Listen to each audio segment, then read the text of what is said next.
सुप्रभात मंडळी. आज आपण टोमॅटोचं सार करतो आहे. पटकन होणारं टोमॅटोचं सार. त्याच्यासाठी मी 2 टोमॅटो घेतले आहेत आणि त्याला वरून काप देते आणि ते मी आता कुकरला बॉईल करून घेते. तर बघा, टोमॅटोचा सार करण्यासाठी मगाशी टोमॅटो बॉईल करून घेतले. त्याला मी सालं काढून मिक्सरमध्ये ते फिरवून घेतले.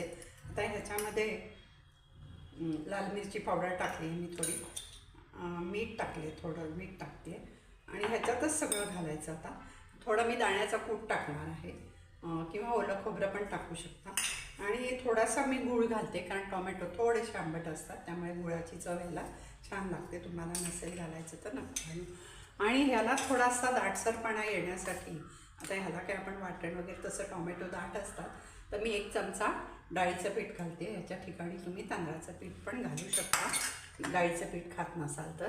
आता हे सगळं एकत्र करायचं. बघा, आता तेल छान तापलेलं आहे. त्याच्यामध्ये मी मोहरी टाकते. मोहरी तडतडली मी थोडंसं जिरं टाकते, हिंग टाकते आणि मगाशी ह्या मिश्रणात मी धणेजिऱ्याची पावडर नव्हती टाकली, याला खूप छान वास येतो. थोडी धणेजिऱ्याची पावडर टाकते आणि आता हे सगळं मिश्रण केलेलं आहे ते ह्याच्यामध्ये घालायचं.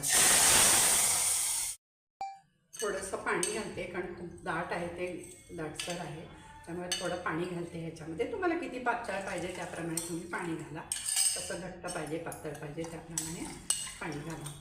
तर हे असं सार म्हणून याच्याबरोबर भाताबरोबर पण खूप छान लागतं आणि पोळीबरोबर पण खूप छान लागतं. तर हे आता आपण ह्याच्यात सगळं घातलेलं आहे. त्याच्यामध्ये मी आता कोथिंबीर घालते थोडी आत्ता, आणि मग नंतर झालं की वरून थोडीशी कोथिंबीर घालू. मला चांगला कड आला की आता आपण गॅस बंद करू.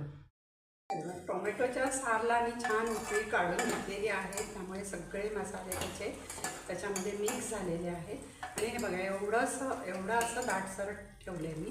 तुम्हाला किती पाहिजे तेवढं पातळ तुम्ही करू शकता.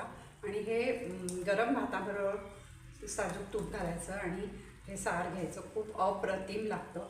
दुसरं काहीही त्याच्याबरोबर लागत नाही, कारण